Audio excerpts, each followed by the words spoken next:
नमस्कार साथियों, मैं आपका अपना नितिन विजय फिर से आया हूं। बहुत छोटी सी समस्या छोटी है पर इसका रिजल्ट बहुत बड़े आते हैं। अगर ये नहीं सुधरी तो मान लीजिए कि ये आपकी कॉम्पिटिटिव एग्जामिनेशन में पार करने का सपना या अच्छी रैंक लाने का सपना शायद अधूरा ही रह जाएगा। ये वैसी ही बात है जो मैं कहानी सुनाता हूं कि जब एक गोल्फ प्लेयर अपनी बॉल को हिट करता है और उसकी बॉल अपने होल से हर बार 100 मीटर दूर गिरती है और वो निराश हो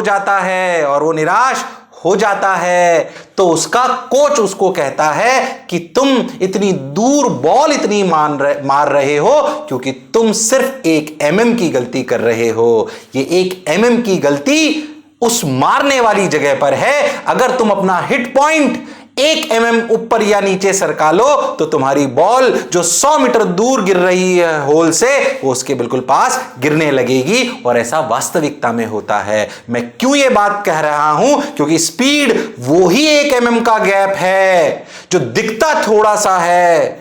बच्चे को लगता है कि मैं ज्यादा पढ़ लूं, सारा पढ़ लूं, सब समझ आ जाए, पर वो अगर इस पैरामीटर को छोड़ देगा तो उसकी गोल की बॉल, जो गोल में बॉल जानी चाहिए थी, वो बहुत दूर जाके गिरेगी। इसलिए यह महत्वपूर्ण है।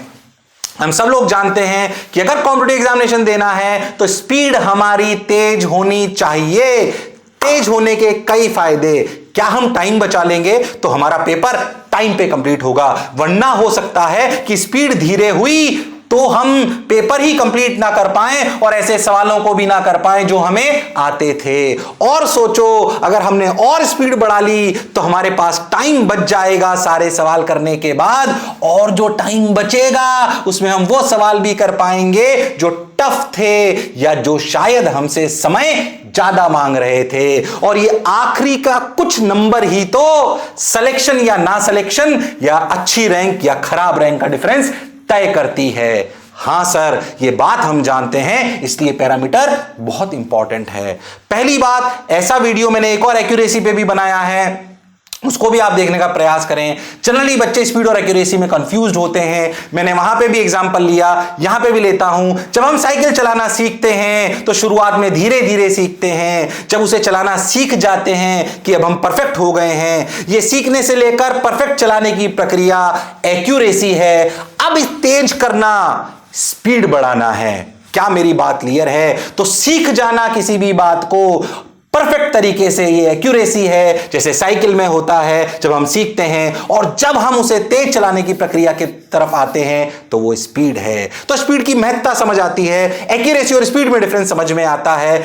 जनरली बच्चे ऐसा सोचते हैं कि accuracy is inversely proportional to speed, मतलब स्पीड बढ़ाऊंगा तो एक्यूरेसी घट जाएगी और एक्यूरेसी बढ़ाऊंगा तो स्पीड घट जाएगी।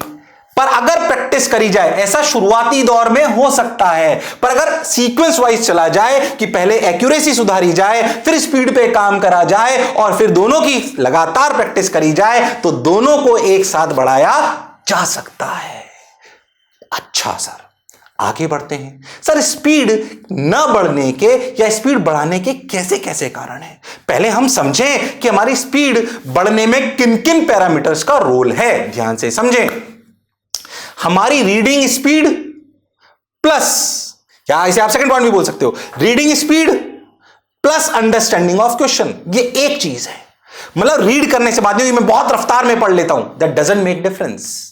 रीड कर understanding, reading plus understanding speed बढ़नी चाहिए। जनरली बच्चे सिर्फ रीडिंग करने पे फोकस करते हैं, उसे रीड करके समझने पे फोकस नहीं करते। How to understand a question again अलग वीडियो है, पर इस बात को समझें कि रीडिंग प्लस अंडरस्टैंडिंग दोनों की स्पीड बढ़नी चाहिए। यस सर, क्या मेरी बात एकदम क्लियर है? अंडरस्टैंडिंग करके speed of linking concepts, speed of linking concepts आपके अच्छे होने चाहिए।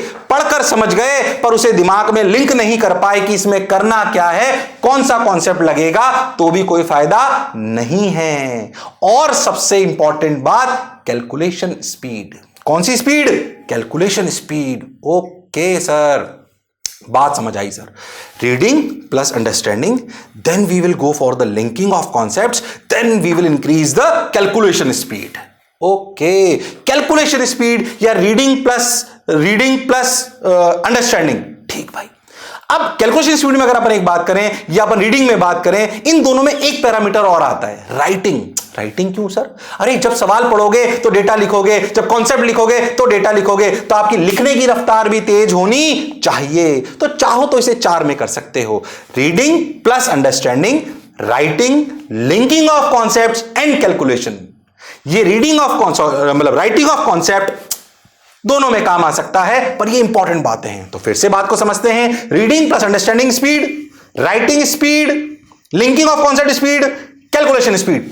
क्या ये चारों पैरामीटर सुधर गए? क्या स्पीड तेज हो जाएगी? हां सर, 110% हो जाएगी। तो समझे सबको कैसे कैसे कर सकते हैं। रीडिंग प्लस अंडरस्टैंडिंग पे मैंने पूरा एक वीडियो बनाया है, कैसे रीड करना चाहिए, फिर भी फटाफट से बता देता हूं, ध्यान से सुनिए अच्छे से। अगर रीडिंग स्पीड बढ़ानी है अंडरस्टैंड करते हुए, तो मैं ये नहीं बोलूंगा न्यूज़पेपर पढ़िए, नॉवल पढ़िए। अगर आप कॉम्पिटिटिव एग्जामिनेशन की तैयारी कर रहे हैं, जैसे जो बच्चे जेई, नीट या ओलंपियाड्स इनकी तैयारी कर रहे हैं, उनके लिए बेस्ट है कि वो एनसीईआरटी पढ़ें।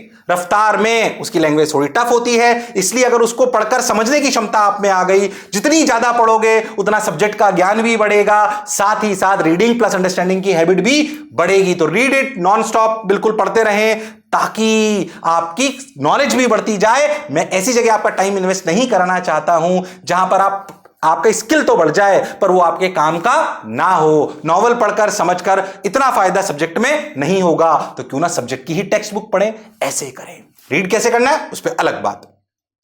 राइटिंग स्पीड सर कैसे बढ़ानी है? सर राइटिंग स्पीड अपने आप में बहुत बड़ा स्किल है, पर मैं आपको बताऊं राइटिंग स्पीड पे जो तुम्हें ध्यान देना है कि सुंदर लिखना और स्ट्रक्चर्ड लिखना ये अलग अलग बात है।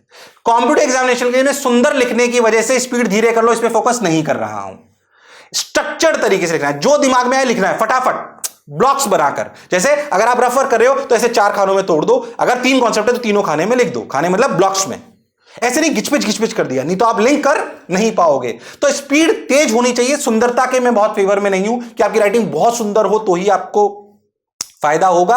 राइटिंग बस ऐसी होनी चाहिए जो खुद को समझ आए, क्योंकि कॉम्पिटिटिव एग्जामिनेशंस में जब आपको गोला भरना है, यानी कि आपको जब ओएमआर भरनी है या आपको सीवीटी में टिक लगाना है, तो आपको आपकी राइटिंग से कोई मतलब नहीं है, बस हमें वो समझ में आनी चाहिए। तो राइटिंग स्पीड बढ़ाने का बेसिक तरीका है, do not focus on your too much on your beautification of writing, just write it down so that you will be able to understand it. कोई और समझ पाए नहीं समझ पाए, जस्ट फोकस मोर ऑन कि 2 बातें ध्यान रखें कि जो भी दिमाग में आ रहा है वो मैं लिख पाऊं फटाफट, और स्ट्रक्चर्ड स्टेप बाय स्टेप में लिख पाऊं ताकि मैं उसे लिंक कर पाऊं। क्योंकि जितना बढ़िया ये करोगे उतनी ही आपकी तेज स्पीड होगी लिंकिंग ऑफ कॉन्सेप्ट्स में। तीसरी बात, लिंकिंग ऑफ कॉन्सेप्ट्स कैसे तेज करें? पहले भी बोला था, फिर बोल रहा हूं, आपके दिमाग में साइलोज बनने चाहिए। जैसे फनल होती है ना, वैसे फनल बननी चाहिए। ये चैप्टर एक्स का, इसका वाई, जैसे ही सवाल पढ़ रहे हैं तभी क्लियर हो जाना चाहिए। ये एक्स चैप्टर का, ये उसका वाई कॉन्सेप्ट, ये उसका 1 2 3 में से थर्ड सब कॉन्सेप्ट। जब ये क्लियर होगा अब ये फॉर्मूला आएगा तो लिखते चलो, अच्छा ये चैप्टर ये सब कॉन्सेप्ट आ रहा है, इसमें भी ये वाला फॉर्मूला। जब आप सवाल में ये 2-3 बातें लिख लोगे, क्योंकि कई बार कॉम्पिटिटिव एग्जामिनेशन में क्या एक कॉन्सेप्ट पे आता है कि 2-3 पे, तो जब 2-3 पे आता है तो तीनों कॉन्सेप्ट लिखे हो, उनके फॉर्मूले लिखे हो, आपके लिए लिंक करना बहुत आसान होता है। तो how we will able to fastly integrate the concepts? When you read the question, make funnel into your mind, which chapter, which concept, which formula, write it down. Clear? If there are 3 concepts and you will write them on the paper, maybe not in a very beautiful writing, but if you write it down on the paper, believe me, it will be very easy and very faster for you to interlink them. Yes or no? That is how you will increase your interlinking speed. Now comes, okay sir, I know which formula will come first, which will come second, which will come third, maybe 2 only. Then you have to increase your calculations. Okay, how we can increase calculation? Obviously calculations can be increased by speed in the calculation can be increase by practicing more and more. पहले भी बोला था, फिर बोल रहा हूं, speed में calculation की स्पीड अगर बढ़ानी है, इस पर हालांकि मैं अलग से एक वीडियो और बनाऊंगा, बट बेसिक तरीका है ज्यादा प्रैक्टिस करो।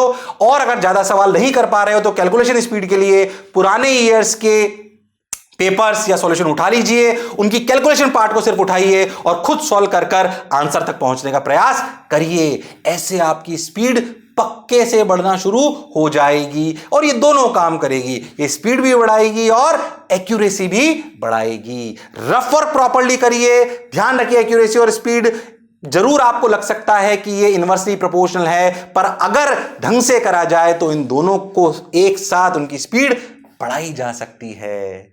प्यारे बच्चों, आज के जमाने में जरूर हमने कहानी सुनी थी कि, क्यों मैं कहानी सुनाऊं, ध्यान समझिए, कि कछुए और खरगोश वाली, कि भाई कछुए और खरगोश की रेस में कौन जीतता है, बोलिए कौन जीतता है कछुए और खरगोश की रेस में? कछुए और खरगोश की रेस में खरगोश जीता था कि कछुआ जीता था? सर कछुआ जीता था। बोलो क्यों जीता था? क्योंकि सर वो कंसिस्टेंट था, एक्यूरेट था, चलता रहा, रुका नहीं। पर खरगोश इसलिए नहीं जीता क्योंकि वो रुक गया।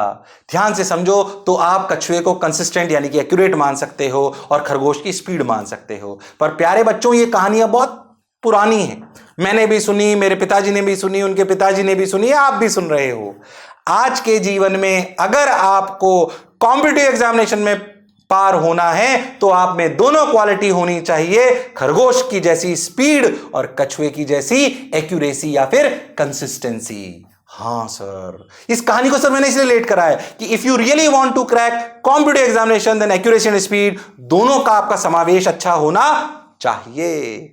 और छोटे छोटे पॉइंट्स पर मैं जरूर आपके लिए वीडियो बनाता रहूंगा। हमारे साथ इतना प्रेम बनाए रखने के लिए, चैनल को इतना प्यार देने के लिए, मुझे व्यक्तिगत रूप से इतना प्यार देने के लिए बहुत बहुत धन्यवाद। ऐसे छोटे छोटे वीडियो हम लाते रहेंगे आपके काम के। और मैं आपको बता दूं, जो बच्चे सुन रहे हैं, हम धीरे धीरे अपने चैनल पर के कुछ सब चैनल्स भी बना रहे हैं। जैसे हिंदी मीडियम का चैनल बिल्कुल अलग है, अर्ली डिवीजन का चैनल अलग है, जेईओ नीट का चैनल भी हम धीरे धीरे अलग करने वाले हैं, क्योंकि एक चैनल पर एक दिन में बहुत सारे वीडियो डालना संभव नहीं होता। तो हार्डकोर जो एकेडमिक कंटेंट है वह सेगमेंट वाइज अलग अलग होता जाएगा। जो बच्चे हिंदी मीडियम के हैं या जो अंग्रेजी मीडियम के भी हैं, उनको मैं बता दूं कि हिंदी मीडियम का एक चैनल है जो सेपरेटली हिंदी मीडियम के सारे lectures free of cost deliver कर रहा है। उन बच्चों के लिए जो शायद पढ़ने में तो सक्षम है, पर शायद उनकी पारिवारिक स्थिति ऐसी नहीं है कि वो पढ़ सकें, उनके लिए हमने हिंदी मीडियम का चैनल चालू कर रखा है। उसे जरूर सब्सक्राइब करें और अगर हिंदी मीडियम का कोई बच्चा है तो उसे देखें, उसे जरूर बहुत फायदा होगा। फिर से एक बार हमारे साथ प्रेम बनाए रखने के लिए बहुत बहुत धन्यवाद। Thank you.